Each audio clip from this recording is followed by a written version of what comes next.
All right. Hey, Ken, how are you doing? I'm good, Jamal. How are you doing? I'm just peachy. Is that a virtual background or is that real? It's both virtual, but it's a real picture from the other side of the house. Oh, okay. All right. Well, this is actually a real picture too of the river right down the street from my house downtown Austin, but I'm certainly not sitting in front of it for real. But I like yours. Yours looks real. It looks like you're really like sitting you know, in front of that window Yeah, it's actually this sunny today, but that's why we nicknamed our house the tree house. because you have a lot of trees. It's built into a hill, so the floor that we actually live on is the second level. It looks out over those trees that you see. Oh, okay. And then behind me, so that's facing about south. If you were in at that window and you turn slightly right, you'd see the Sedona Airport, such as it is. And my side of the house, which is opposite and facing north, is Coffee Pot Rock. Oh, okay. So You yeah, can really have worse things to look at, that's for sure. there are worse things to look at. I've had those offices in my past. Yeah.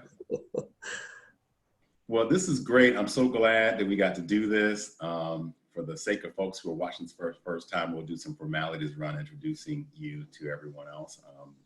Of course, I already know who you are, but this is my friend Ken Kilday. We actually started this journey with Vistage together last month and I think it was a fun time. I had a blast during the academy, even though half of us end up leaving very, very sick. And I still am convinced that most of us had the coronavirus. And we just don't know that we did. Yeah, Um, but yes, tell everybody about yourself. Introduce yourself to the people. yeah. So I think we probably had the coronavirus or something close to it, and the only thing that saved me was the fact that I live in a rural place, and I have a husband that works in healthcare. So I spent the next couple of weeks in the guest room. And yeah, I mean, on the drive home from the airport, I've never had anything hit me so hard and so fast and right in my chest as the cold that we all got. Well, remember, I was planning to stay in. Actually, I was going to stay the rest of the weekend because I wanted to go to LA and I wanted to go to the beach. And when we ended on Friday, I was like, "Oh, this! I'm not going anywhere. I'm not. Yeah. I'm going to go change my plans." And I tried, and I spent the whole day in the airport trying to get home because then all these flights got canceled. I think there was a storm or some mechanical failures or something like that, and I couldn't get home. And by the time I got home, I was sick, sick, sick. Yeah. Um, and half of our class was the same way. Yeah.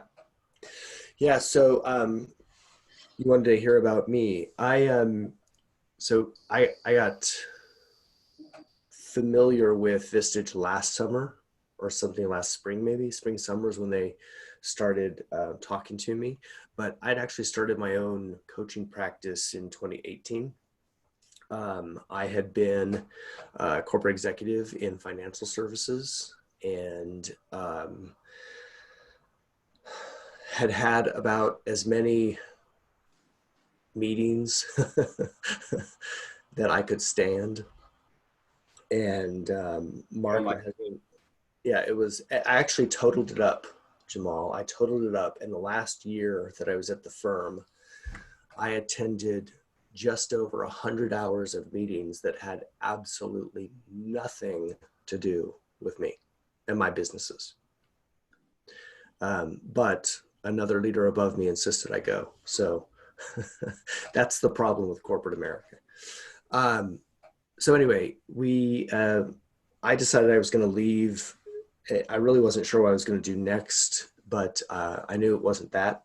So I left and took some time to figure out what that next chapter was going to look like. And the funny thing is, I mean, almost immediately when I think most of us are in an industry and we announce that we're leaving, all of a sudden the headhunters come hunting, Right. and I just knew that what I wasn't going to do the exact same thing all over again. And at the time, we had a home in Phoenix and then a part-time home in Sedona that we escaped to on weekends. That we had, plans to flag back in 2012 and got a cute little house, and that's where we escaped every chance we got. weekends, holidays, you name it, we got up here. And after I left and decided I didn't want to be in that industry anymore, it was Mark who said, well, what aspect of every role you've ever had do you like the most? And I said, it's the people development. Like that whole idea of working with somebody and helping them figure out that there are some things that they do that are magic if they do them even more, and then recognize their own talent set. That to me, that's incredibly rewarding. And from a business perspective, if you can help people figure out what they do and have confidence in it, what they do well and have confidence in it, then that just unleashes productivity and innovation and every other buzzword that you want to use. So I started my own firm, and we decided that was a great time to also sell Phoenix and be in Sedona full time. And so that's what we did. And then after a year of living in our cute little getaway house, we realized it really wasn't quite big enough to live and work in full time. So we bought this one. Well, that's a beautiful story, and certainly gets me to understand kind of how you got to where you are right now. But I was trying to let people know a little bit more about who Ken Kilday is. Oh. Oh. Maybe we should just end this now. No, I'm just kidding. We spent a week together in some rather vulnerability, authentic relating, trigger pulling, all kinds of circumstances, but these other folks don't know that. So I was just trying to let folks know who you are, what you're about, what you do, that kind of stuff. So a couple of things. What I want people to know about me is I love CrossFit. I've been into fitness for a long time, but CrossFit in particular really resonated for me. I think it was right about the time my dad passed, and he had the last year of his life, he had been in assisted living. So I had been coping by eating. And the picture at his funeral showed how my typically square head was nice and round. Yeah.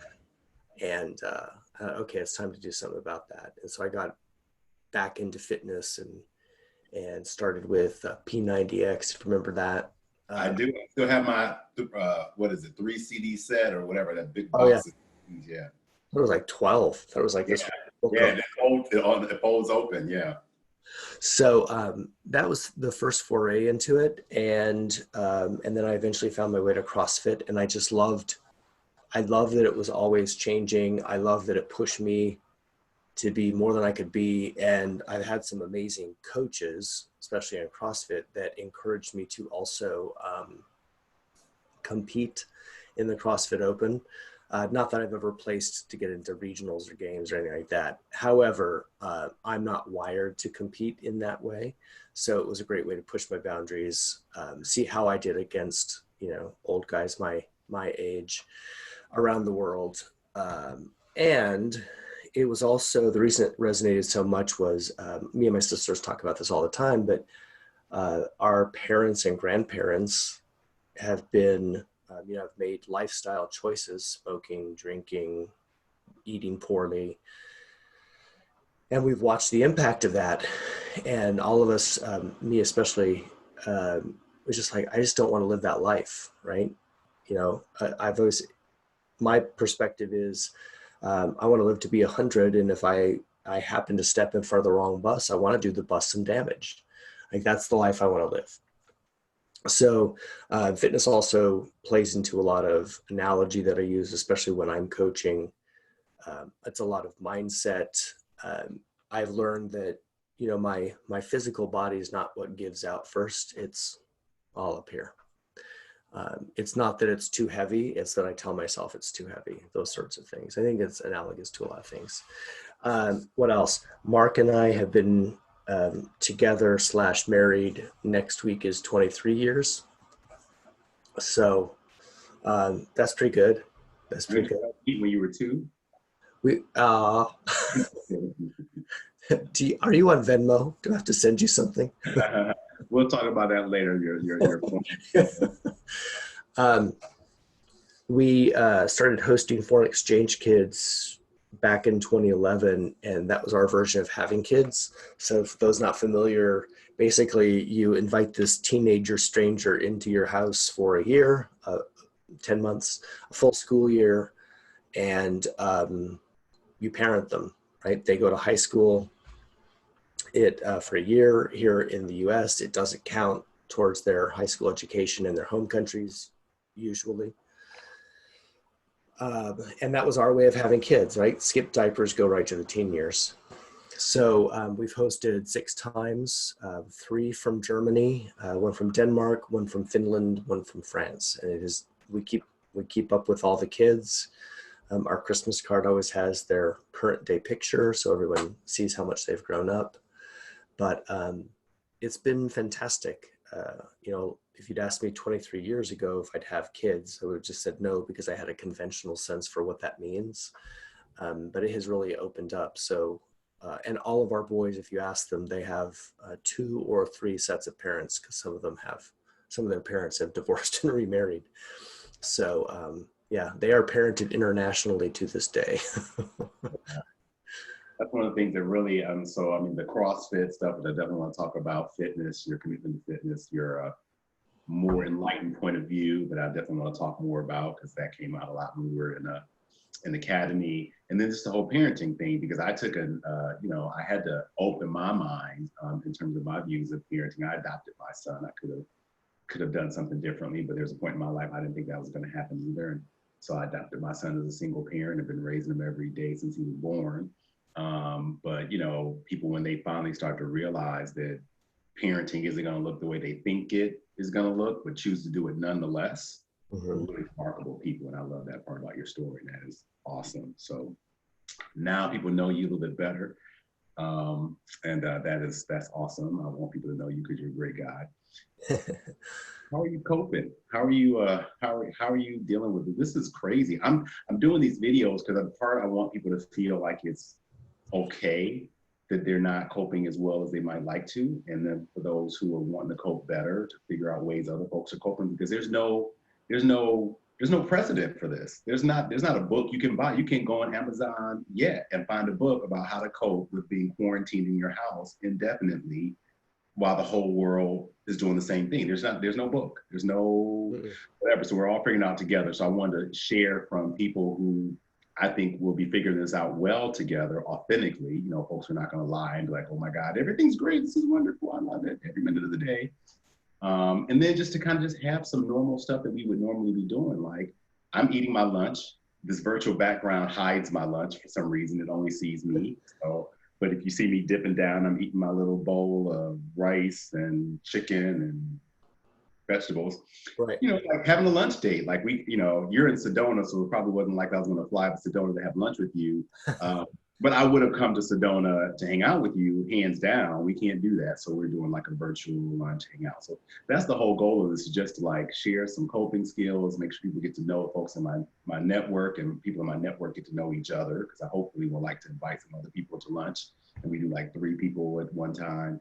And then just to like normalize this whole weird, abnormal conversation, and let people feel like it's okay, that it's hard and it's difficult. And here's what I'm doing that works this week, and here's what I'm doing that maybe works next week, and maybe it's not working at all, and whatever. And just to help folks grow through this process. So I'm dying to know, because you always had some enlightening stuff to say when we were in academy. Like, how are you coping with this? How are you dealing with this? Because this has got to be difficult for you too. You're kind of a social person as well, like me. Yeah, I'm super social, so there's some adjustment. Now, I think I also had at least a leg up, because Mark and I went full-time remote a year and a half ago. So we've already transitioned the what do you do with your spouse in the house 24/7? Like, how do you send signals when one of you's on the meeting, the other's not? Like, what beyond, hey, I'm in a meeting, what are the cues of door open, door closed? So those physical cues we have in an office, Mark and I created first. Do tell, because most folks are still trying to figure that out, because it's great that we get to spend time with our family and our loved ones, and we don't But some folks are marriages are going to fall apart. Like, you know, people are going to get pissed at each other. They're Yeah. not used to much time. So if you figure that out, please share. Well, you know, so almost nothing has changed about Mark's life because he's an introvert. So he doesn't have external social stuff that he typically does, where I do. You know, I go to an outside gym. You know, my habits are I go to the gym 5 days a week, and I go to networking lunch every Tuesday, and then all the other stuff. When I'm, you know, I'll drive to Flag to meet with clients, et cetera, et cetera. So there was those sorts of things that aren't there for me anymore. But here's the cool thing is I also had a background, my corporate background was setting up an entire product, if you will, that was delivered virtually. So I'd set up my business that way. So I already had all the Zoom and the Calendly integration and all that sort of that stuff existed. But here's what I know about both working at home and working with a spouse, and that is first of all, much like CrossFit, create cues for yourself.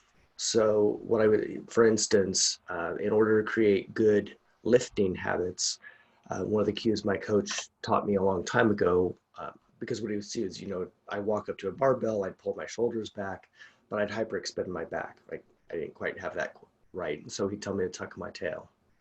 Like, oh, okay, now I understand. That's the pull your shoulders back and tuck your tail like a dog. And all of a sudden you're in the right position to lift up a barbell. So I create cues for good work hygiene as well, right? Same thing, metaphorically, we don't want to throw our back out. So for instance, I always put my watch on. I still work out in the morning, even though it's not at a gym. I still get ready and comb my hair, even if and shave, even if I'm not going to be on video, I still do that because it's a cue. And then I put my watch on and now it's time to be at work. So that's the piece is create cues. And then at the end of the day, I take my watch off because that's a cue that I'm done. Because that's what I used to do when I worked in an office. That's how I transitioned into being at home and cooking dinner and watching the news, those cues. The other piece is Mark and I will discuss what does our day look like? How many appointments do we have? And then we know that, hey, this day's packed. I'm going to be in my office with the door closed a good portion of the day. But we check in with each other throughout the day, but we don't hang out, right? We'll go have lunch together out at the dining room table. We'll meet in the lunchroom, right? But also people have always asked, like, you know, what's the secret to being together for a long time? And Mark actually says a lot better than I do, which is don't make a big deal out of little things. And by the way, most things are little things. You don't have to say it. Like you really don't have to talk about stuff all the time. You know what I mean?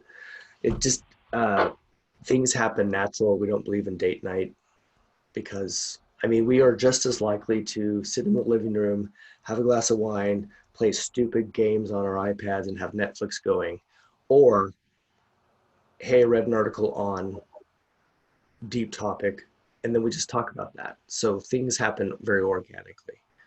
I think the more people try to control conversation or schedule topics, that doesn't work in a marriage, in my Well, that's opinion. like, wasn't there a book? I mean, the book, it almost just like that. Don't sweat the small stuff. And by the way, everything's small stuff. Yeah, for sure. Yeah. Yeah, for sure. So social stuff. I'm just doing a lot of these. I'm doing a lot of video chat, FaceTiming. But what clients taught us in my last firm where our premise was clients would see it as just as good, this sort of interaction, as driving to a branch or an office. And in fact, a lot of times they felt it was better because there was no commute. So I also think this is forcing companies to do what they should have been doing the whole time, which is let their people work and be flexible about it and not get in a car and drive for an hour or 90 minutes a day. Man, I think so. I think I just shared it, or maybe I'm getting ready to share it, or maybe wrote a post, but I haven't posted it. There's an article I know I saw on LinkedIn earlier today or yesterday about how remote working particularly through this experience, is teaching managers to become better managers. It's teaching them to let people do what they ought to have been letting them do all along. Autonomy ought to have always been the rule. Like there's that rule that, you know, a good leader, the sign of a good leader is how well his team performs or her team performs when he's not there, not how well they perform when you're standing all over them and looking at them and following up with them and checking on them. So I always hated that. When I started practicing law, like almost 20 years ago, the firm I picked to start at was known for not being a FaceTime firm. They're definitely known for being all about the money. They were all about the billable hours, but they didn't give a crap how you got them, it just wasn't the nature of that firm to micromanage you and ask you many questions. They were kind of cutthroat, like you need to do good work. And if you don't do good work, you're definitely going to get in trouble and you're probably going to get fired. But if you do good work, you're going to get paid well, you're going to make some money, you probably do okay. But they really didn't care. They, in fact, the first office that they had in the Aon Center in Chicago was Kirkland and Ellis. Our first office, or the office I started in, the old floors, they designed the offices so that your desk faced to the window, and the door was over here. So the door was way over here and your back was to the door and you faced out to the window, so that it didn't give the impression that because most law firms, you walk down their hallway and every door faces the attorney employee's face. Like you walk past people's office and you see their face. Their face is to the door. Mm. Our faces were to the window and kind of tucked in the corner, so that you had to come in someone's office to see if they were actually in there.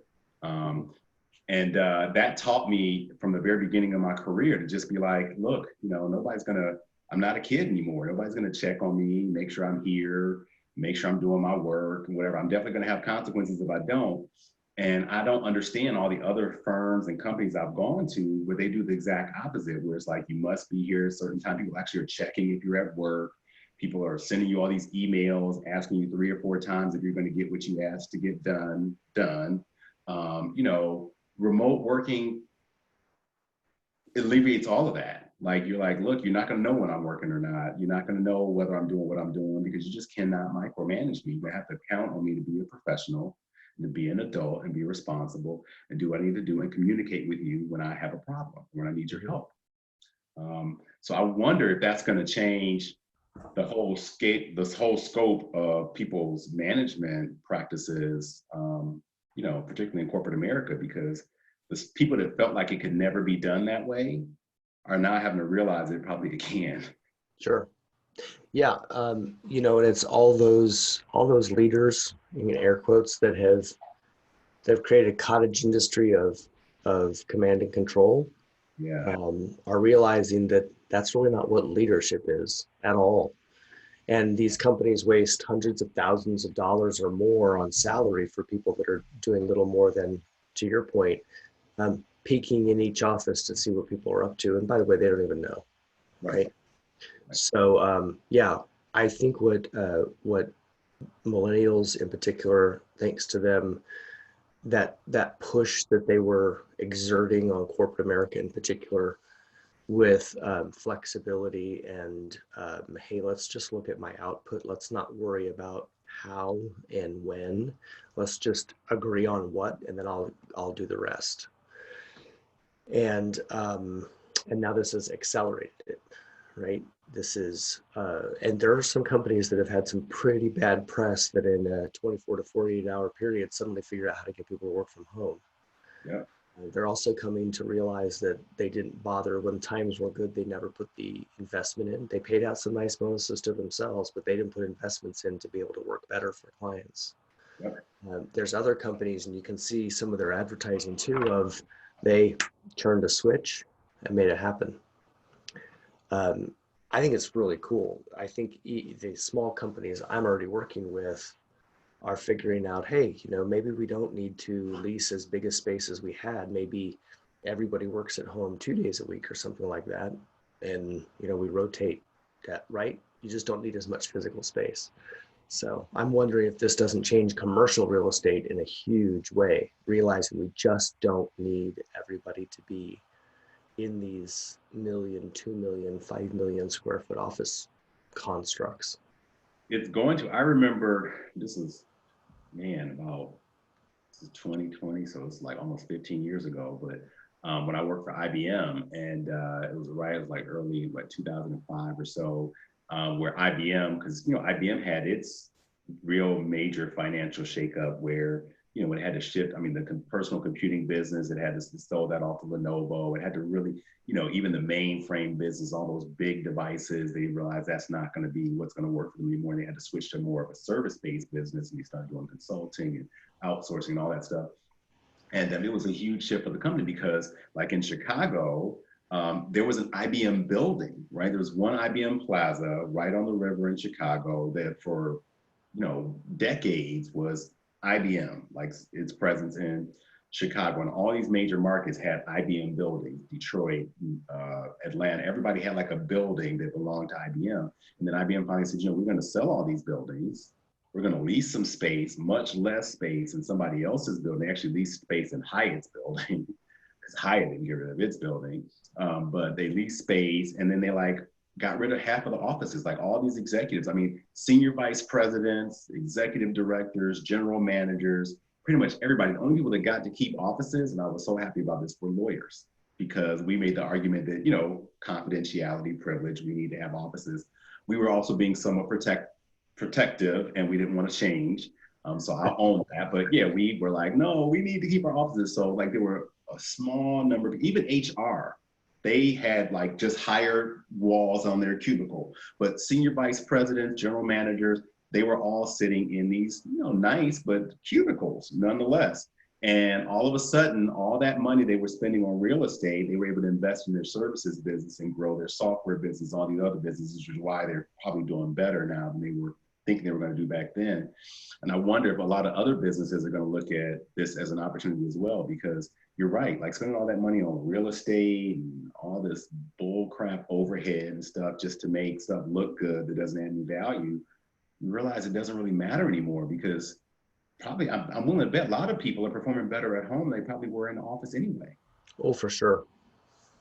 Yeah, I think there are enough white papers out there and studies, et cetera, that confirm that people are more productive at home, and maybe not full time. I think there's right.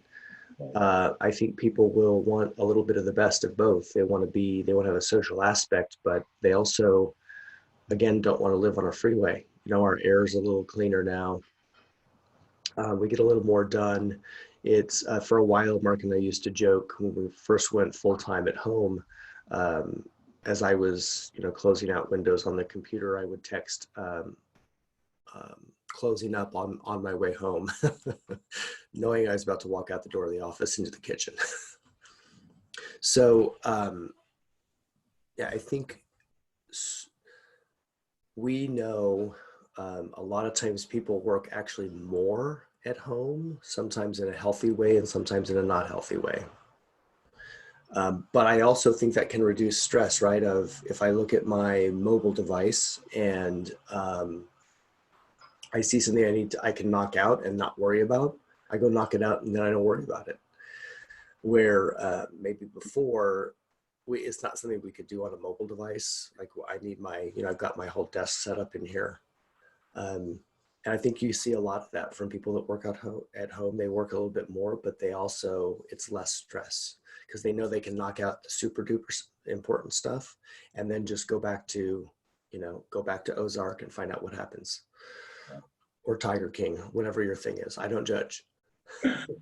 I had to, it was weird for me because, when I started my firm, the firm I own a part of now, we started out in a hybrid environment, largely virtual. It was the only way we were able to scale our firm to have offices in so many cities. We're like, we don't want to spend a whole bunch of money either. We're like, we don't buying offices, leasing offices, just not going to work. So we leased minimal office space in every market that we operate on. And we really intentionally looked for attorneys who were like us, who were good, know what they're doing, already have their own clients, like don't need all that supervision, and who don't mind working from home and have, the appropriate setups and stuff like that so they can deliver a consistent service. So for me, it wasn't that big of a transition, except, still like there were times like, I would leave my house and I would go to like a co-working space, or I would go to like a office space that I had rented just because I wanted to be out of the space. You know, I want to be out of my house. And now I just don't have that option at all. Like, you know, I used to go like, I mean, honestly, I used to go work out. I would work from the gym, the cafe in my gym. I'm always there, you know, like you, 5, 6 days a week, I'd be there. So I'm like, when I finish working out, I'll just work out at the gym, you know, do my work from the gym. I'll go sit in the cafe, grab a smoothie and whatever, and even pick up a few clients from that kind of stuff. I can't do that anymore. So now what I'll start doing is just to kind of break up the monotony and kind of create my own separate space to work is, so I turn my guest house, I have a guest house in the front of my house on my property. So I turned it into my office because of course nobody's in it. Because, you know, I usually do Airbnb, B&B and stuff like that. And, you know, nobody's traveling or doing Airbnb right now. So at least this is when I come over here, like this is work mode. And when I leave here, I close the door, I lock it up, I turn it all off. And it's like leaving the office and coming home, you know. And when I get in home, I don't go back to work. Like I leave. So I start, my computer, my laptop is in here, and then I have my little iPad that I'm actually using right now for the Zoom call that I use for my personal computer stuff. And that's the only thing that's allowed on that side of the house is my iPad. So I can't go work on some major document or start doing something really complex because that requires all the other software, you know, Microsoft Office and all that stuff that you can't do as well on an iPad. But that's one of the things I'm learning from this experience. You gotta, if you're gonna work from home, whether it's because you're forced to or because you choose to, you gotta find a way to break your work life from your home life. Mm-hmm. Otherwise, you can really overdo it. Like you mentioned, people will work too hard when they work from home sometimes because you could do it all day. You could say, oh, I'm just going to go over to the office. I'm going to go over to my desk and I'm going to go crank out a couple more hours of work. I'm going to flip out my laptop and do some work while I'm watching TV and while the kids are playing games. I'm just going to start working. And that's unhealthy. You know, if you can't differentiate between home and work and it's always either or, no matter where you are on your property or in your home. I feel like that's unhealthy. So my coping skill is find a separate space. Somebody said, it doesn't matter if it's a corner, a closet. Who is that? Oh my God. I had some motivational speaker. I love her to death too. I can't even remember her name. Anyway, she's like, I started my whole business in the closet. She's like, I turned one of my closets into my office. And she's like, that's where I did all my work, in the closet. You know, I didn't want to spend any money. She worked out of the closet. And then like the rest of the house was home. But you got to separate work from home. You just cannot let those two overlap too much. Yeah. Well, and there's also plenty of, I'm not a proponent of FaceTime, not the iPhone, but like if I see you, you're working. If I don't see you, you're not working, that whole concept. Not the picking up the iPhone and whatever. So there's plenty of research that working more hours doesn't get more work done. It actually, the productivity decreases, the attention to detail decreases, etc. And I think right now it's really important for people to kind of bookend their work day at home so that they keep their productivity up and their attention to detail, and that they're all in and that they're not distracted.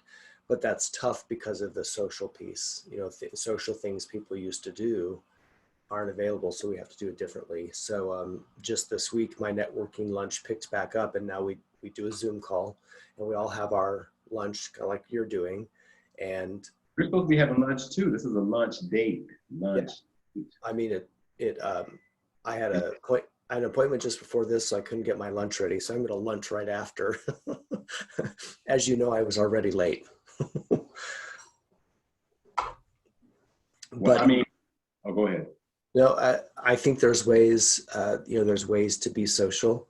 And behind this magic screen here is the dog asleep on the bed, which actually I can. Oh, I am getting a dog. I cannot wait. I'm getting a rescue dog. I think the adoption will be all done on Friday. And I had resisted I had dogs all my life. I mean, I was born with a dog in the house. Like I don't remember ever not having a dog, and it wasn't until my son came along that I didn't have a dog because the dog I had when he was born was a pit bull, and people were nervous about the idea. I didn't think he would ever hurt him. I thought he'd probably be overprotected. He might have hurt somebody else trying to protect him, but nonetheless, I rehomed him, and I haven't had a dog since my son was born. But I finally said I'm going to break down and get a dog, really because of this pandemic. I mean, it just I'm like, being stuck in the house all the time, like having a dog around, at least I'd have some activity, run around the house, and my son will have somebody to play with. So one of the good things I've noticed has come out of this experience, because when I went to go start the adoption process and look for pets, they're like, I mean, it's happened totally differently. You don't go to shelters and rescue missions and look at pets and play with them and pick the one you love. You look at on the internet and you email people and you set up appointments and you wear face mask and all this stuff. But on the other hand, like pet adoptions are up.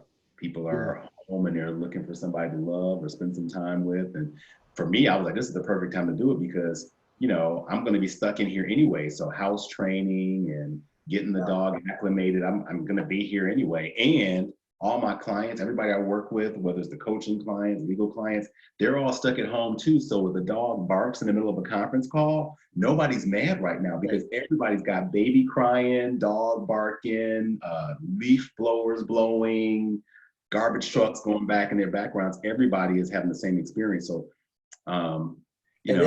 so pause there for a second. That's another one of those little things that we made way too much of. Like, you can't work from home. What if the dog barks? Who cares? Like, really, who? I used to get upset because one of my law partners, she often works out of her house, and she has several pets, and that would happen. And sometimes, we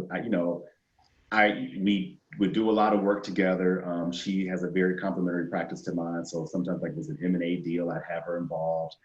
Because she do all the details on the M&A stuff and I do the strategy stuff, because I hate documents. I just hate all those little, 50-page agreements. She loves that stuff.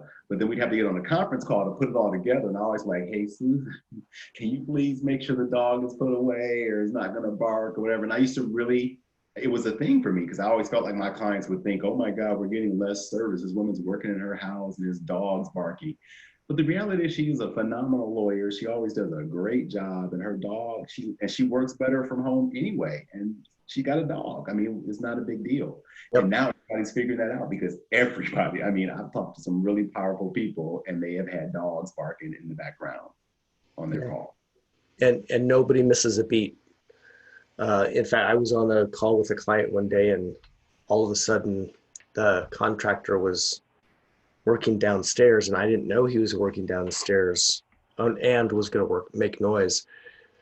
And all of a sudden she's like, what is that? I said, oh, I'm sorry. That's the contractor. Hold on. I just threw my sweatshirt on the vent that was transmitting the noise. But then we went back to work and there was no like, oh, you're a terrible coach because your dog or your contractor rather made noise, all that stuff. Nobody cares about that. And it's funny. We adopted, his name's Andy. We adopted Andy a year ago this month. And a lot of it was because we were home all day and we thought, we're going to adopt the oldest dog at the shelter. We'll figure out which one that is. And it was him, and he'd been there a really long time. And he's just the most mellow animal on earth. And he barks 2 to 3 times a year. And it's usually has to do with not getting fed fast enough.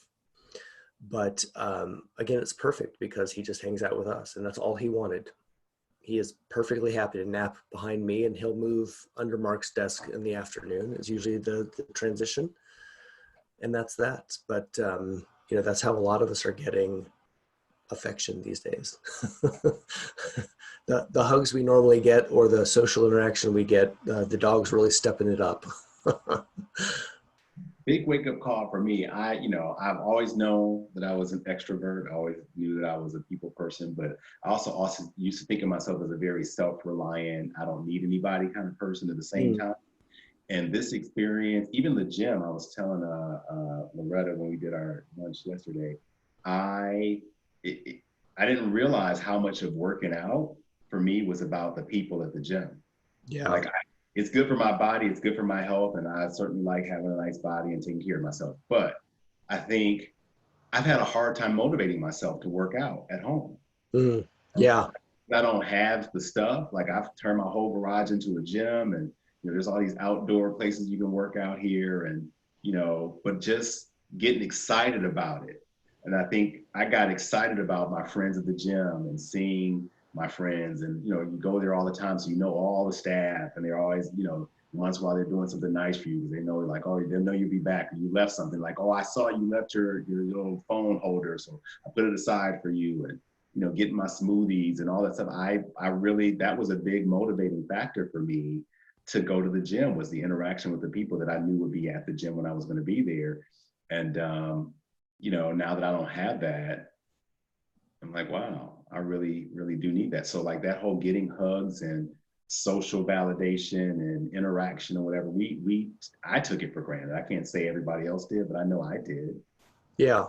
Yeah. It's, that's a place where I had to have the talk with myself about, cues. So my cues for going to the gym, was I'd drive over there, which was, 5 minutes because it's Sedona, um, and then put my stuff away, et cetera, et cetera. And working out here, I mean, I have a trainer that writes all my programming for me, and I have a little bit of equipment here, but I didn't have the cues, so I have to have a sort of a different way in my mind of transitioning to I'm going to go work out now. And I think, I talked to my trainer the other day. We both had I think he was writing with a mindset, and I was working out with a mindset of like, like if I travel, we call it the hotel workout week. We know it's not going to be intense. That's what I was doing, and it's like, okay, it's going to be a while. Let me walk you around the house and show you, what I do have, and I pull up bar and that sort of stuff, and let's just assume this is the duration for a while, and I'll see if I can borrow some other equipment as we go. But you're right. It's that says it really well in terms of people that are suddenly working from home don't have their cues set up for mindset shift. Right. And that's all it is okay, I'm at work now. Okay, I'm working out now, and that sort of thing. It was it, when Mark and I first moved up here, this ties together. I promise there's a point. When we first moved up here, Sedona was always the vacation spot, so to speak. So we ate a few too many chips. We would have dessert where we normally didn't, and before you know it, 5 or so pounds sneaks on. And again, that was the cues of this. Used to be the cue was, oh, you're in Sedona, you get to drink a little and eat a little more, and we just shifted that.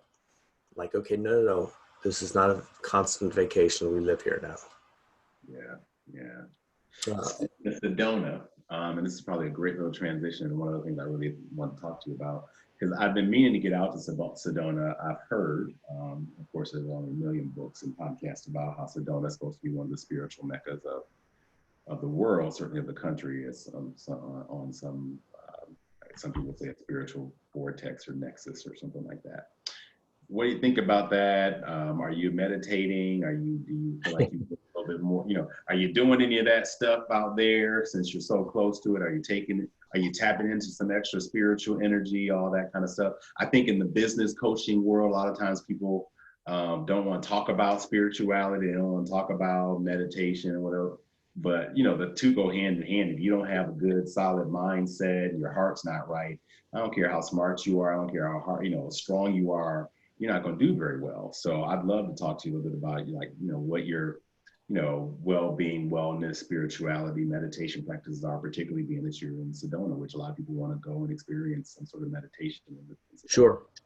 Yeah, there's it's so a couple of things, 3 things specifically.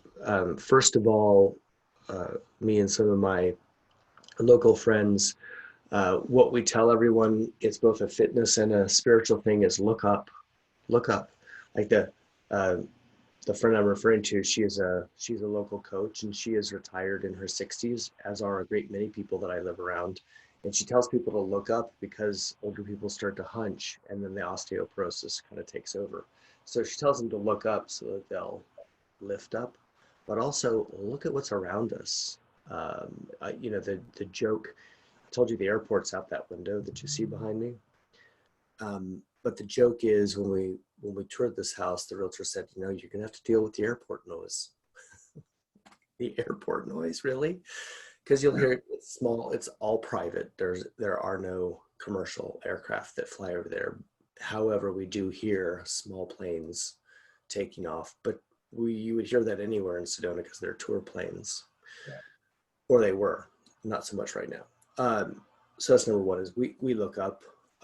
Number two, you know, we always say to our firstborn, who's extremely left-brained, we for one Christmas we got him a book, a map of vortexes of Sedona, and he said, "You don't believe this, do you?" And like, in his German accent, I'm like, "Well, we don't not believe it, because there's no downside to believing it, because there are both male and female vortexes." The thought behind it, and I hope I don't offend anyone who has like real deep knowledge on this, but the thought behind it is, one of those is a place you go to be rejuvenated, and one is a place you go to get rid of all the stuff that we are holding on to. So Female, the rejuvenative one, and the male, the releasing one. I think it's a 50-50 shot. I got that right. Of course, of course. So let's just roll with that. That sounds serviceable at this hour. Yeah. The airport is a vortex. Cathedral is a vortex. Bell, I think, is a vortex. There's quite a few all around us. And so anyway, there's no downside to believing it. And I think being outside and being in nature is restorative anyway. Right.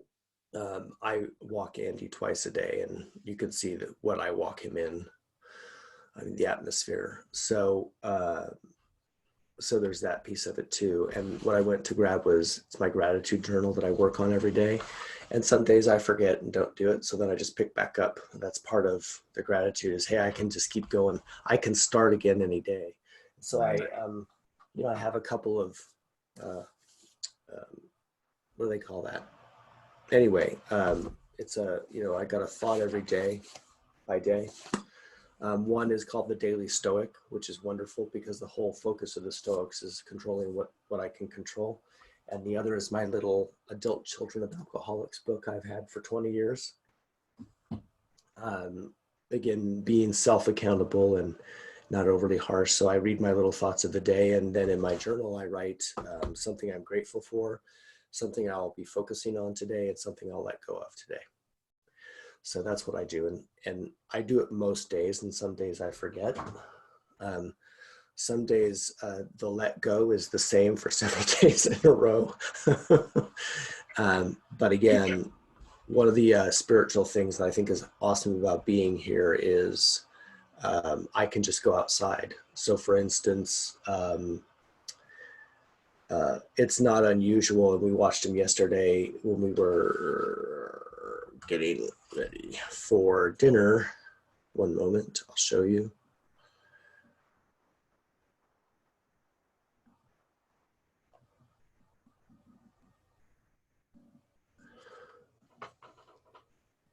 Oh, yeah, I saw that. I saw that on your Instagram. Yeah, actually, I think you were you're saying you're barbecuing dinner. I said, isn't that's not dinner? Oh, if only I had something besides a lasso to get them. So you know, we have a small piece of land here, but we're in the middle of the city. That said, it's not unusual to see deer out there eating. They'll lay under the trees, and that's our balcony that I'm pointed to. We have balconies front and back. We're right on a javelina trail, so we can look outside and see 5, 6, 7 of them walking through. And certainly at night, you can hear the coyotes and owls. So I think that here's what I know to be true, because I track it, because I wear a whoop strap. We sleep so good here. If I show you my sleep history, I am bragging. It's unusual for me to sleep less than 7 hours and 45 minutes. Like, that's my norm. In Phoenix, if I could get 6, I counted it lucky. Yeah. And I think there's something to that. Well, I remember, and I think because I've never been to Sedona, but I do remember distinctly, and it may have just been being closer than what I normally am, because when I lived in Chicago, I went to Scottsdale for something. I forget why I went. Or I think I might have just gone there for just to get away. But I went there for a weekend. I had all these plans. I was going to go, to Phoenix. I was going to see friends and do whatever. And something happened when I got to Arizona, and I think I took a nap on a sofa in my room. And I think that whole rest of that weekend, I was in the most restful, peaceful state I had ever been. My body just relaxed and rested, and I slept well. And I even felt good about sleeping. Like normally for me, like if I decide I'm going to sleep, I have all this stuff in my head that I can't shut off around why I shouldn't be sleeping this much and why I'm doing other stuff and all this stuff. And I got there and none of that stuff was playing. Like I wasn't thinking, oh my God, you lazy bum, get off the sofa. And what are you doing? You paid all this for this hotel room. You paid all this for this flight. You should be doing stuff. I was just like, you know what? This feels great. This feels awesome. And I just rested and rested and rested. So I do think, and that's the only place I've ever had that experience where I felt like totally, I've slept other places and rested other places, but felt at peace with resting, like resting peacefully, was in Arizona. So I wonder if that is because I was closer to something a little bit more spiritually enlightened than I was when I lived in Chicago or whatever, but I think there's something. Well, and what some of the, so you'll appreciate this because you've had careers where you go out and network. That's how you meet people. It's how all of us social people love to meet other people. And, typically when I did that in Phoenix over the years, especially a networking get together, there were always like the predominant field of specialty was realtors. Like we, can't swing a cat without hitting a realtor. And, it's just, there were so many. And when I got up here, it's more of, you can't swing a cat without hitting an energy worker. It's just this really, it's a fun, quirky shift of, I've met more massage therapists, dance therapists, energy workers, hypnotherapists, like that kind of much more higher spiritual type work. And a classically trained feng shui specialist.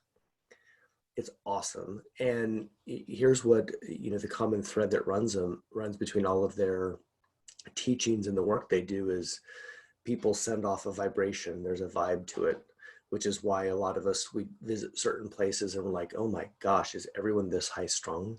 Right. Everyone just has you look around on the freeway and everyone's got the, yes. Yeah.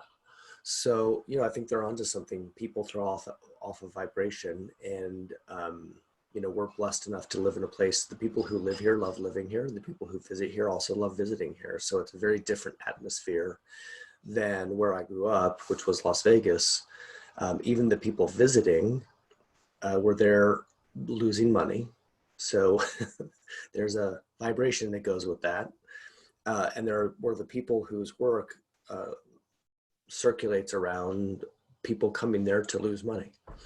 So it's a different vibe. Although if you get way off of that business to where my family lives, it's a very typical normal neighborhood where people are not in that sort of industry. Yeah. Man. Well, as we wrap this virtual lunch up, I'm wondering what your thoughts are, because I was talking to somebody about this the other day, because we both have identified a lot of good things out of this experience, even though this experience is, I don't know if I would say it's good overall. There's a lot of bad things that are happening as well, but there's some good things that are happening.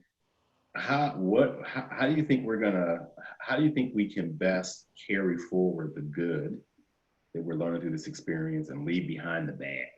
Like I'm worried that when this, there'll be a period shortly after we get over this that people are like, oh my God, I get the value of working from home. I'm not going to be as upset about the dog barking, but that memory will be short, and then we'll go back to what we know and what's familiar. And I don't want that to happen. Like, I don't want to go back to the bad stuff. I want to leave that behind, but I want to figure out how we can pick up the lessons we learned and really make them stick when we come out of this, because I feel like some really good stuff, even just doing this, like when this is over, I don't want to go back to being like, well, okay, I'll just I won't virtually call people anymore. Like I want to, rather than pick up the phone or shoot somebody a text message, I want to keep with this trend of being like, you know what, I'm just going to video call them so I can see their face and they can see my face.